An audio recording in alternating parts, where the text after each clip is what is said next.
We have made clear that as Israel wages this campaign to defeat Hamas, it is important how it does so. It's important because it's the right and legal thing to do. This is important because not doing so plays into the hands of Hamas and other terrorist groups. If they are consumed by a humanitarian catastrophe and alienated by any perceived indifference to their plight, peace will have no partners. Hamas does not care for a second about the well-being of the Palestinian people. It cynically, monstrously uses them as human shields by placing its commanders' command posts, weapons, ammunition inside or under residential buildings, schools, mosques, hospitals. But civilians should not suffer the consequences of this inhumanity and brutality. We gave Israel advice that only best friends can offer on how to minimize civilian casualties while achieving its goal of finding and eliminating Hamas terrorists and their infrastructure of violence. Shortly after, American Secretary of State visited Israel and asked country stop fighting to provide aid Gaza. Israeli Prime Minister said that a ceasefire would be contingent on release of Israeli hostages.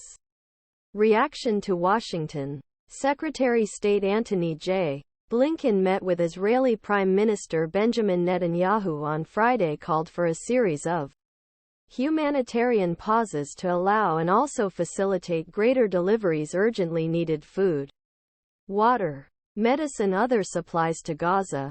The release of more than 200 hostages kidnapped from Hamas-controlled territory in the deadly terrorist attacks carried out on October 7.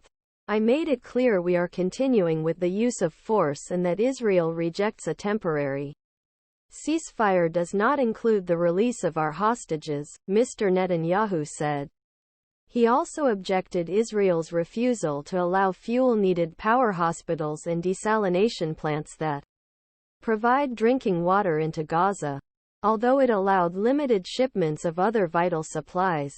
Mr. Blinken told reporters in Tel Aviv that the United States was in solidarity with, but said he had emphasized in his meetings with Mr. Netanyahu and other Israeli leaders that how Israel waged its campaign to defeat was important. It is Hamas. More than 1,400 people were killed in the group's October 7 attack. According to the Israeli government, we gave Israel advice only best friends can offer on minimizing civilian deaths while achieving their goal of finding and destroying Hamas terrorists, Mr. Blinken said.